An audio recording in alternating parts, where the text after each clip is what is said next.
بسم الله الرحمن الرحيم بسم الله الرحمن الرحيم الحمد لله رب العالمين والصلاة والسلام على أشرف الأنبياء والمرسلين سيدنا ونبينا ومولانا محمد وعلى آله وأصحابه أجمعين رب اشرح لي صدري ويسر لي أمري واhlul uqdatan min lisani yefqahu qawli. Allah Azze ve Celle'nin izniyle Tevhid kelimesinin mənası adlı risaləni Şeyx Abdurrahman bin Hasan Rahimahullahın risaləsini Şeyx Əhməd bin Ömər Əl-Həzimi Hafizahullahın şərhi ilə oxumağa davam edirik. Və bugün inşallah sonuncu dərs olacaq. Burada Şeyx Rahimahullah İbn Qayyim Rahimahullahın Muattilə və Cəhmiyyəyə qarşı yazdığı Səvaiqul Mursələ və ya İslam ordularının toplanması adlı əsərindən bəzi qeydləri zikr edir. Olduqca faydalıdır qardaşlar. Tövhid, Muattilə əqidəsi haqqında, Tə'til əqidəsi haqqında olduqca faydalı məsələləri qeyd edir. Və buyurur ki, İbn Qayyim Rahimahullah Muattilə və Cəhmiyyəyə yazdığı, onlara qarşı yazdığı Səvaiqul Mursələ adlı əsərində çox dəyərli və ehtiyac olan məsələlərə toxunmuşdur. O belə buyurur: Nicatın və xoşbəxtliyin təməli iki tövhidin tamamlanması ilə olur. İki tövhidin tamamlanması ilə olur. Allah Azze ve Celle bütün rəsullarını bu iki tövhidi tamamlamaq üçün göndərmişdir. Tövhidin birinci növü elmi, xəbəri və etiqadi tövhiddir. Tövhidin birinci növü hansıdır? Elmi, xəbəri və etiqadi tövhiddir. Bu, Allah Azze ve Celle'nin uca sifətlərini ispat etməyi, sifətlərini məxluqlardan heç birinə bənzətməməyi, onu bütün nöqsan sifətlərindən tənzih etməyi tələb edən tövhiddir. Tövhidin ikinci növü isə qəsdi, iradi və əməli olan tövhiddir. Bu da yalnız Allah'a ibadət etmək və ona heç bir şeyi şərik qoşmamaqdır. Həmçinin onu ürəkdən sevmək, ona qarşı ixlaslı olmaq, ondan qorxmaq, ona təvəkkül etmək, ondan Rəbb, ilah və vəli olaraq razı olmaqdır. Qardaşlar, İbn Qayyim Rahimahullah burada tövhidin iki qismindən bəhs edir. Birinci dedi ki, etiqadi, xəbəri, elmi tövhid. Bu tövhidin hansı növüdür? Rububiyyət tövhidi. İkinci, əməli, iradi tövhidi. Bu hansıdır? Üluhiyyət tövhidi. Üluhiyyət tövhidi hansı ki bu Allah'ı ibadətlərdə təkləşdirməkdir. Tövhidin ümumi mənası isə Allah'ı rububiyyətdə, üluhiyyətdə və isim sifətlərdə təkləşdirməkdir. Tövhidin ümumi mənası nədir? Ümumi mənası, ümumi tərifi Allah'ı rububiyyətdə, uluhiyyətdə və isim və sifətlərində təkləşdirmək. Birinci növ dedik ki, elmi, xəbəri və etiqadi tövhiddir. İmam bu növü elmə nisbət etdi. Tövhidin bu növünü elmə nisbət etdi İbn Qayyim. Xəbəri tövhidi də xəbərə nisbət etdi. Bunun belə adlandırılmasının səbəbi Allah'ın öz zatı, isimləri və sifətləri haqqında verdiyi xəbərlərə iman etməkdir. Xəbər təsdiq ya da təksib ilə əlaqəlidir. Bir şey haqqında xəbər gəldikdə o ya təsdiq olur, ya da ya təsdiq edirsən, ya da təksib edirsən. Müxatab bu xəbərləri ya təsdiq ya da inkar edir. Bu növ tövhid rububiyyət və isim sifət tövhidinə aiddir. Yəni nə deməkdir qardaşlar? Buna İbn Qayyim Rahimahullah xəbəri tövhid dedi, elmi tövhid dedi. Nə üçün? Demək ki, burada səndən tələb olunan təsdiqdir. Ya təsdiq edəcəksən, ya da inkar edəcəksən. Buradan səndən əməl tələb olunmur. Rububiyyət tövhidindən səndən əməl tələb olunmur. Məsələn, rububiyyət tövhidi Allah Azze ve Celle hər şeyin yaradıcısıdır. Sən bunu təsdiq etməklə mükəlləfsən. Bunun üçün səndən bir əməl tələb olunmur. İsim və sifət tövhidi, məsələn, Allah Azze ve Celle ərşə istiva etdi. Allah Azze ve Celle leysə kəmislihi şey, onun heç bir misli yoxdur, tayı bənzəri yoxdur. Allah Azze ve Celle eşidəndir, səmi'dir, bəsirdir. Bunlar səndən nə tələb edir? Ancaq elm və təsdiq. Bu xəbərlər səndən təsdiq tələb edir. Bu xəbərlər səndən əməl tələb etmir. Bunu bildikdə sən hər hansı bir əməl etmirsən. Buna deyirlər nə? Rububiyyət və isim və sifət tövhidi. Yəni müxatabdan tələb olunan Allahın kamil sifətlərini isbat etmək, onu nöqsan sifətlərdən tənzih etmək, təşbihdən, təşbih nədir? Yəni məxluqa bənzətmək. Təmsildən nədir? Misal vermək. Allahın isimlərində misal vermək. Ki bunlardan uzaq olmaq. İkinci növ isə əməli tövhiddir. Bu isə əməl üzərində bina olunmuş tövhiddir. Odur ki, biz belə deyirik. Elmi və əməli tövhid. Hansı növlərdə tövhidin? 3 növü əslində 2 bab altında açıqlanır. Elmi və əməli tövhid. Elmi tövhid dedikdə qəsd olunan nədir? Rububiyyət və isim-sifət tövhidi. Əməli tövhid dedikdə qəsd olunan nədir? Uluhiyyət tövhidi. Tövhid təkcə sözlə La ilahə illallah deməkdən ibarət deyil. Bu batildir. Əməli tövhid qəlbin əməlləri və bədən üzvlərinin əməllərindən ibarətdir. Bu isə uluhiyyət tövhidi adlanır. Əməli tövhid nə adlanır? Uluhiyyət tövhidi.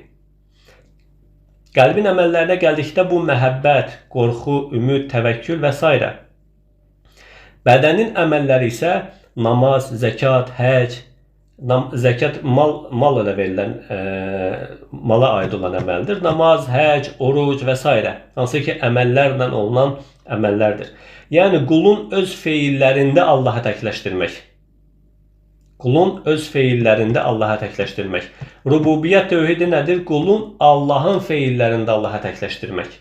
Allahın qüdrət feili, Allah hər şeyə qadirdir, Allah yaradandır, ruzi verəndir, eşidəndir. Bunlar hamısında Allahın feilləridir. Uluhiyyət tövhidi isə qul Allahı öz feillərində təkləşdirir. Namazında, orucunda, duasında, zəkatında, hansısa özünə aid olan əməllərdə Allahı təkləşdirmək. Birinci növ tövhid dedi ki, mükəlləfin onu təsdiq və ya təksib etməsi ilə əlaqəli idisə, ikinci növ tövhid mükəlləfin ona əməl edib etməməsi ilə əlaqəlidir. Sonra İbn Qayyim rahimehullah buyurur ki, Allah Subhanahu Teala tövhidin bu iki qismini 2 surədə cəm etmişdir. Quranın 2 surəsində tövhidin 2 qismini cəm etmişdir.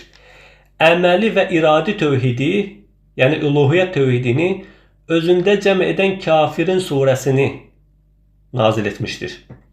Kafirin surəsində elmi və etiqadi tövhidi isə, yəni rububiyyət və isim-sifət tövhidini isə İxlas surəsində bəyan etmişdir. Allah Əzzə və Cəllə bu 2 surədə kamil sifətləri və onları tənzih edilməsi vacib olan nöqsanlardan və bənzəri şeylərdən tənzih edilməsini etmişdir, zikr etmişdir. Və dedi ki, birincidə Kafirin surəsində Allah Əzzə və Cəllə nəyi bəyan etmişdir? Uluhiyyət tövhidini. La a'budu ma ta'budun. Mən sizin ibadət etdiklərinizə ibadət etmərəm. Söhbət nədən getdi? İbudiyyətdən, uluhiyyət tövhidindən. Yəni Kafirin surəsində ona ibadət edilməsi, ona heç bir şeyin şərik qoşulmaması, ondan başqa ibadət edilən hər şeydən təbərrü edilməyin vacib olduğu bəyan edilmişdir. İxlas surəsində isə hansıdır? Allahu samad, qul huvallahu əhəd, Allahu samad, ləm yelid və ləm yulad. Hansı ki, Allah Əzzə və Cəllənin sifətlərindən, isim və sifətlərindən bəhs edir. Tövhidin bu 2 qismindən hər biri digəri ilə tamamlanır. Elə bu səbəbə görə də Allah Rəsulü sallallahu aleyhi və səlləm günün ilk əməli olan sübh namazının sünnətində və günün sonuncu əməli olan vitr namazında bu 2 surəni oxuyardı. Allah Rəsulü sallallahu aleyhi və səlləm günə bu surələrlə başlayardı. Yəni sübh namazının sünnətində Kafirun və İxlas surələrini oxumaq nədir? Sünnətdir. Və günün sonuna da bu surə ilə bitirərdi. İxlas və Kafirun surələrini vitr namazında oxuyardı. Günün əvvəlinin və sonunun tövhid olması üçün belə edərdi. Yəni Allah Rəsulü sallallahu aleyhi və səlləm tövhidin hər 2 növünü, həm ubudiyyət, uluhiyyət, həm də ki rububiyyət və isim-sifət tövhidini nə etmişdir? Cəm etmişdir günün əvvəlində və sonunda. Həmçinin Allah Əzzə və Cəllə bu 2 növ tövhidi bir neçə ayədə cəm etmişdir. Məsələn, Allah Əzzə və Cəllə Bəqərə surəsi 21-22-ci ayələrdə buyurur ki, Yə əyyuhən-nəsu ubudu rabbəkumulləzi xaləqəkum vəlləzinə min qablikum ləalləkum təttəqun. Ey insanlar, sizi və sizdən əvvəlkiləri yaratmış Rəbbinizə ibadət edin ki, bəlkə ondan qorxasınız. Əl-ləzi cəalə ləkumul ərdə firəşən və səməə binəə və ənzələ minəs-səməə məən fəəxrəcə bihi minəs-səmərati rizqan ləkum fələ təcəalu lilləhə əndədən və əntum tə'ləmun. O Rəbbinizə ki, sizin üçün yer üzünü döşəmə, göyü isə tavan etdi. Göydən sizə su indirib, onunla sizin üçün növbənöv məhsullardan ruzi yetişdirdi. Siz də bunu bildiyiniz halda heç kəsi Allaha tay tutmayın. Allah Əzə və Cəllə bu iki ayədə iki tövhidin iki növünü nə etdi? Cəm etdi. Birinci ayədə nə dedi? U'budu rabbəkum, Rəbbinizə ibadət edin. Bu uluhiyyət tövhidi. Sonra nə dedi? Əl-ləzi xaləqə ləkumul ərdə firəşən. Hansı ki Allah Əzə və Cəllə yaratmasını, rububiyyət tövhidini orada ispat edir. Allah Əzə və Cəllə rəsullarını bunun üçün göndərmiş, kitablarını bunun üçün nazil etmişdir. Məxluqların Allaha ən yaxın olanı, tövhidin bu iki qisminə elm və əməl baxımından ən kamil şəkildə sahib olanıdır. Məxluqların Allaha ən yaxın olanı kimdir? Tövhidin bu iki qisminə elm və əməl baxımından ən kamil şəkildə əməl edən kəsdir. Məxluqlar içərisində Allaha ən yaxın olanlar isə onun rəsullarıdır. Bu iki əsil dinin dövr etdiyi iki qütbdür. Onun açıqlaması işlərin ən vaciblərindəndir.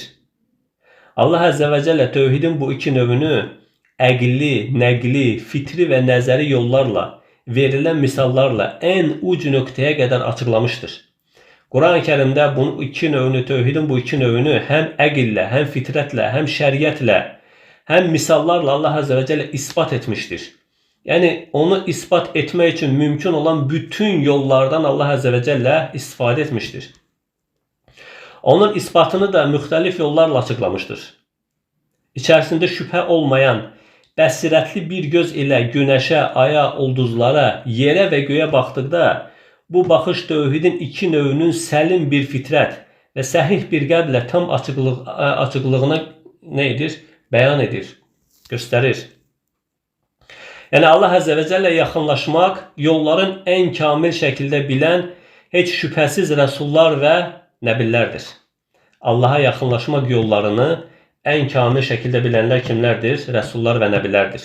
Bu dəlalət edir ki, nəbi və rəsullar tövhid baxımından insanların ən kamilidirlər. Yəni insanlar tövhid baxımından fərqli-fərqlidirlər.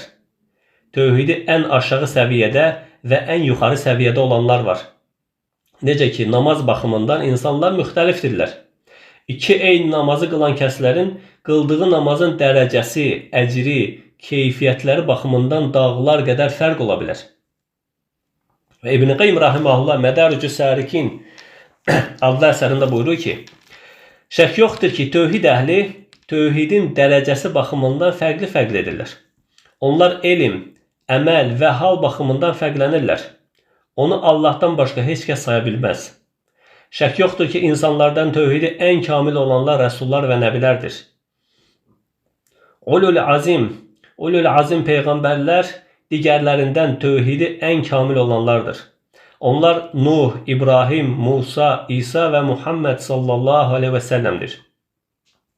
Bu peyğəmbərlər elm, mərifət, insanları tövhidə dəvət və bunun üçün cihad etmək baxımından insanların və digər peyğəmbərlərin ən üstünüdürlər. Ona görə də Allah Əzə və Cəllə öz nəbisinə tövhidə dəvət baxımından həmən peyğəmbərlərə ittiba etməyi, onlardan nümunə götürməyi əmr etmişdir. Məsələn, İbrahim əleyhissalam öz qövmü və atası ilə olan mübahisəsini zikr etdikdən sonra Allah Əzə və Cəllə belə buyurur. Bunlar kitab, hikmət və peyğəmbərlik verdiyimiz kəslərdir. Əgər kafirlər ayələri inkar etsələr, biz onları inkar etməyən bir qövmə həvalə edərik. Bunlar Allahın doğru yolla yönəltdiyi kəslərdir. Sən də onların haqq yoluna yönəl. Allah Əzə və Cəllə öz nəbisini özündən əvvəlki peyğəmbərlərə, İbrahim əleyhissalama ittiba etməyi əmr edir. Allah Əzə və Cəllə dediyim kimi bu ayədə öz rəsuluna, ulul azim rəsullara iqtida etməyə əmr edir. Çünki onlar elm, əməl, dəvət və səbr edərək tövhidin ən kamil zirvəsinə çatmışdılar. Bir kəs tövhidi bilsə və ona əməl etsə, lakin ona dəvət etməsə, onun tövhidi naqisdir. Bir kəs qardaşlar tövhidi bilər, ona əməl edər, amma ona dəvət etməsə, nədir? Onun tövhidi naqisdir. Həmçinin bir kəs tövhidi bilib, ona əməl etsə və ona dəvət etsə, lakin bu yolda səbr etməsə, yenə tövhidi naqisdir. Yəni bu əsli qaydadır. Çünki tövhid imanla əlaqəli məfhumdur. İnsanlar iman baxımından fərqli-fərqlidirlər. Necə ki, Əhlüsünnə vəl Cəmaət əqidəsinə görə iman artır və azalır. İman itaətlərlə artır, günahlarla azalır. Faydalı elm imanın artmasına, cəhalət və nöqsan isə azalmasına səbəbdir. Əgər elm olub əməl olmasa, bu imanda nöqsandır. Ki, qardaşlar, hər birimiz nəinki tövhidə əməl etməklə, onu öyrənməklə, onu dəvət etməklə mükəlləfik ki, nə edək? Tövhidimiz kamil olsun, naqis olmasın. Yəni, düşünə bilərsiniz ki, biz dəvəti necə edək? Dəvəti etməyin hər bir yolu var. Xüsusilə bizim zamanımızda onun yolları daha çoxdur. Sosial şəbəkələrin yayıldığı, hər kəsin əlinin çatdığı bir dövrdə adi bir paylaşımla, adi bir statusla tövhid ayələrini, tövhidə dəvət olan hər hansı bir şeyi insanlara paylaya bilərsiniz. Bu dəvətdir. Ki Allah Rəsulü sallallahu aleyhi və səlləm buyurur ki, məndən bir söz eşitsəniz belə onu insanlara çatdırın. Məndən bir söz, bir kəlmə eşidib onu insanlara çatdıranın üzünü Allah ağ etsin deyir. Yəni bunu eşidib çatdırmağın yolları nədir? Yüzlərlə yolu var. Sizin tövhidə aid bir ayəni paylaşmağınız, bir hədisi paylaşmağınız, hər hansı bir dərsi paylaşmağınız bu tövhidə dəvət, tövhidin kamil olmasının səbəblərindəndir. Sonra İbn Qayyim rahimehullah tə'til şirkindən bəhs edir. Nədir tə'til? Onu zikr edəcəyik. Şirk və tə'tilin, yəni Allahın sifətlərini inkar etmək, tə'til, inkar etmək, nəf etmək, yox saymaq mənasındadır. Allahın sifətlərini inkar etmək. Buyurur ki, şirk və tə'tilin izləri göründükdə tövhidin izləri yox olur. Elə buna görə də şirk və tə'til bir-birindən ayrılmazdır. Onlardan birisi gedib digəri sahibində qalmaz. Müşriklərin və muattilənin imamı Firavundur və qiyamət gününə qədər də bütün müşriklərin və muattilənin imamı o olacaq. Muattilə nədir? Tə'til əhli, yəni Allah Əzə və Cəllənin sifətlərini inkar edənlər. Bu qarşıda gələcək açıqlaması. Necə ki İbrahim əleyhissalam və Muhammed sallallahu aleyhi və səlləm muvahhidlərin imamı olduğu kimi, müşriklərin də imamı və muattilənin imamı kimdir? Firavundur. Bu deməkdir ki, qardaşlar, hər muattilə eyni anda müşrikdir. Hər müşrik də muattilədir. İbn Qayyim rahimehullah Mədaricü's Səlikin əsərində buyurur ki, elmi və xəbəri tövhid, tə'til, təşbih və təmsil əqidəsinin ziddidir. Təşbih, yəni Allahın sifətlərini qulların sifətinə bənzətməkdir. Təşbih müşəbbəhə deyilir. Allahın sifətlərini qulların sifətlərinə bənzətməkdir. Tə'til isə Allahın sifətlərini isbat etməməkdir. Kim Allahın sifətlərini isbat etməzsə, o muattilədir. Kim Allahın sifətlərini isbat etməklə yanaşı, ona misal verərsə, yəni o qulların sifətləri ilə qiyas edərsə, o müməssilədir. Bu da həmçinin tə'tilin bir növüdür, muattilənin bir növüdür. Çünki o, Allah Əzə və Cəllənin sifətlərini haqqı ilə isbat etməmişdir. Kim Allahın sifətlərini nəf edərsə, o tövhidində yalancıdır. Çünki tövhid Allahın sifətlərini isbat etmək üzərində bina olunmuşdur. Bu kəs isə tövhidi Allahın sifətlərini nəf etmək hesab edir. Tə'til və tövhid bir yerdə cəm ola bilməz. Necə ki şirk və tövhid bir yerdə cəm ola bilməz. Həmçinin kim Allahın sifətlərini isbat etməklə yanaşı, onları məxluqun sifətlərinə bənzədərsə, tövhidində yalancıdır. O tövhid əhli deyil. Məsələn, Allah Əzə və Cəllə buyurdu ki, Ər-Rahmanu aləl-arş istəva. Rahman arşa istiva etdi. Bir kəs istivanı isbat etməklə bərabər Allahın məxluqun istivası kimi istiva etdiyini iddia edərsə, o tövhid əhli deyil. Desə ki, Allah məxluqun yuxarı çıxdığı kimi arşa çıxmışdır, o nədir? Müşrikdir. O üluhiyyətdə Allaha şirk qoşmasa belə kafirdir. O tövhid əhli deyil. Artıq tövhidin izləri ondan yox olmuşdur. Nə üçün? Çünki ondan iki şey tələb olunmuşdur. Birinci, Allah'ın sıfatlarını ispat etmek. İkinci, Allah'ın sıfatlarını temsil, teşbih ve ta'til etmemek. Oysa Allah'ın sıfatını ispat etmekle yanaşı onu temsil etmiştir. Allah Azze ve Celle buyuruyor ki Allah göğleri ve yeri yaradandır. O sizin için özünüzden zövceler, heyvanlardan da cütler yarattı. O sizi bu yolla çıxalır. Onun heç bir benzeri yoktur. Leysə kəmislihi şey. Onun mislinde hiçbir şey yoktur. Odur ki iman, ta'til ve temsil ile birlikte cəm ola bilməz. Tevhidin her üç növü dinin əslidir. Tevhidin her üç növü kardeşler dinin əslidir. Kim bu üç növünden birini pozarsa muvahhid ola bilmez. Elm əhli dinin əslindən bəhs edərkən ibadət tövhidini, yani uluhiyyət tövhidini zikr etmişler. Bunun səbəbi tövhidin bu növü üzərində ixtilafların daha çox olmasıdır. O demek değil ki rububiyyət və isim sifət tövhidi dinin əsli değil. Bir kəs yalnız Allah'a ibadet etmekle yanaşı onun sifətlərini nəf edərsə o müsəlman değildir. İbn-i Qayyim rahimehullah buyurur ki, İsim sifət tövhidinin əsası Allah'ın sifətlərini ispat etməkdir. Onun ziddi isə ta'til, nəfi, təşbihdir. Uluhiyyət tövhidinin əsası isə ixlas və ibadətlərdə yalnız Allah'a yönəlməkdir. Onun ziddi isə şirkdir. Ta'til şirkdən daha şərlidir. Buna diqqət edin qardaşlar. Ta'til Allah Azze ve Celle'nin sifətlərini inkar etmək şirkdən daha şərlidir. Çünki muattilə Allah'ın zatını ve kamilliyini inkar edir. O ilahlığın həqiqətini inkar edir. İbn-i Qayyim rahimehullah ta'tilin şirkdən daha şərli olduğunu qeyd etdi. Nə üçün? Çünki müşrik Allah'ın sifətlərini ispat edir. Allah'ın mövcudluğunu, isim və sifətlərini ispat edir. Rububiyyətində onu təkləşdirir. Lakin o ibadəti Allah ilə yanaşı başqasına yönəldir. Muattiləyə gəldikdə isə o əsli olaraq Allah'ın mövcudluğunu ispat etmir. Allah'ın mövcudluğunu ispat etmekle yanaşı ona şirk koşmak Allah'ın mövcudluğunu nəf etmekten daha yüngüldür. Muattile Allah Azze ve Celle'nin zatını inkar edir. Bu necə olur? Deyə bilərsiniz ki, axı o Allah'a inanır. Məsələn, Qulət Aşarilər, Mu'tazilə, Cəhmiyyə, bunlar Allah'a inanırlar. Necə deyə bilərsiniz ki, Allah'a inkar edir? Allah'ın mövcudluğunu necə inkar edir ki? Onlar Allah'a inanırlar, onlar ibadət edirlər. Bəs kimə ibadət edirlər? Deyir ki, o elindən uzaq olduğu üçün əslində muattilənin həqiqətini anlamır. Əgər tövhidin həqiqətini bilsəydi, o anlayardı ki, Rəbbinin mövcudluğuna inanmır. Özünün Allah'ın mövcudluğuna inanmadığını anlayardı.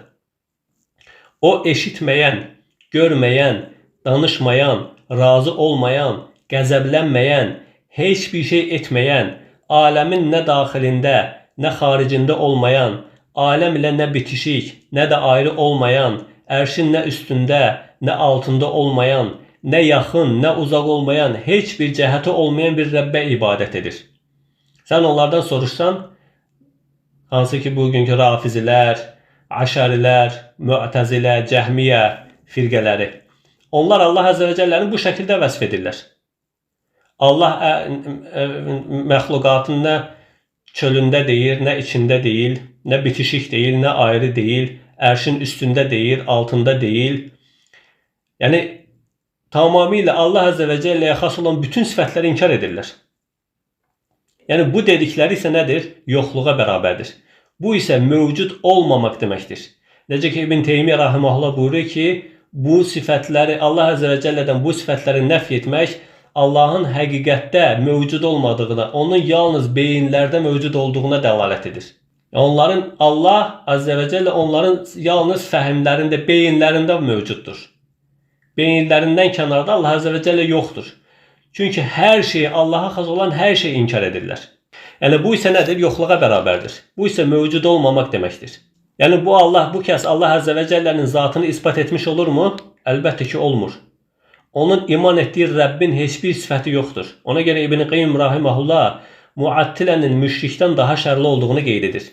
Çünki müşrikdən soruşduqda Allah haradadır, o səmadadır deyə cavab verir. Muattilədən soruşduqda isə Allah haradadır, o Allah'ın var olduğu bir yer tapa bilmir. Heç yerdə olmayan bir varlıqsa yoxdur deməkdir. O Allah'ın harada olduğunun sualına cavab verə bilmir. Bu isə nə deməkdir? Yoxdur belə bir varlıq. Cavab-ül Kafi əsərində deyilir ki, şirk iki növdür. Birinci, Allahın zatı, isim və sifətləri və feilləri ilə əlaqəli olan şirk. İkinci, ibadətlə əlaqəli olan şirk. Birinci növ şirk muattilə şirkidir. Bu şirkin ən qəbih, ən çirkin növüdür. Necə ki, Firavunun şirki belə idi. O nə demişdir? Firavun demişdir ki, Musa Aleyhisselamın aləmlərin Rəbbi olan Allah haqqında danışanda dedi ki, وَمَا رَبُّ الْعَالَمِينَ Aləmlərin Rəbbi nədir? Firavun dedi ki, aləmlərin Rəbbi nədir? O Allah Azze ve Celle'nin mövcudluğunu inkar etmişti. O Haman'a demişti ki, ey Haman, mənim üçün uca bir güllə tik, bəlkə yollara, göylərin yollarına çatdım və Musa'nın ilahını gördüm. Firavun hesab edirdi ki, ucalıqda, səmada heç bir şey mövcud deyil. Firavun Allah Azze ve Celle'nin səmada olduğunu inkar edirdi. Nə üçün Hamman'a dedi ki, ey Hamman, mənim üçün bir uca qala tik, mən onun üzərinə çıxım, bəlkə Musa'nın Rəbbini gördüm. Nə üçün belə deyildi? Çünki Allah Azze ve Celle Musa Aleyhisselam deyəndə ki, mənim Rəbbim aləmlərin Rəbbidir, o səmadadır. Ona görə Firavun demiş ki, onda mənə bir qala tik, mən çıxım görüm həqiqətən Musa'nın dediyi kimi səmadadırmı? İnkar edirdi. Allah Azze ve Celle'nin səmanın üzərində, ərşin üzərində olmasını inkar edirdi. Firavun hesab edirdi ki, ucalıqda, səmada heç bir şey mövcud deyil. Yəni şirk və tə'til bir-birinin tələbidir. Hər bir müşrik muattilədir. Hər bir muattilə isə müşrikdir. Müəllif rahimehullah buyurur ki, kafirlərin və şirk əhlinin iftiralarına qarşı Allah tövhid hüccətini iqam etmişdir. Allahın hüccətində nə bir qarşılıq, anlaşılmamazlıq, çətinlik, nə də uzun mənası sözlər yoxdur. Belə ki, Allah hüccətini ən gözəl, qüsursuz bir şəkildə, qısa və dəqiq, insanların başa düşəcəyi şəkildə çatdırmışdır. Onun içində nə bir zənn, nə də bir şübhə yoxdur. Mənaları açıq və möhkəmdir. Allah ən doğrusunu bilir. Və sallallahu alə seyyidina və nəbiyyina və mevlana Muhammedin və alə alihi və əshabihi əcma'in. Sübhanək Allahım və bihamdik. Əşhədu ən la ilahə ilə ənt. Əstəğfiruka və atubu ileyk. Bu bölümü, bu kitabı bitirdik. Qardaşlar, Allah Azze ve Celle'nin sonsuz rəhməti ilə. İnşallah gələn həftədən təfsir dərslərinə başlayacağıq. İbn Rəcəb əl-Həmbəlinin təfsiri. Yəni, olduqca mükəmməl bir təfsirdir. İçi öğütlərlə, nəsiyyətlərlə, dəlillərlə dolu. Allah Azze ve Celle bizi eşidib faydalananlardan kamil tövhid əhli olaraq özünə qoşan qullarını eləsin. Sübhanək Allahım və bihamdik. Əşhədu ən la ilahə ilə ənt. Əstəğfiruka və atubu ileyk.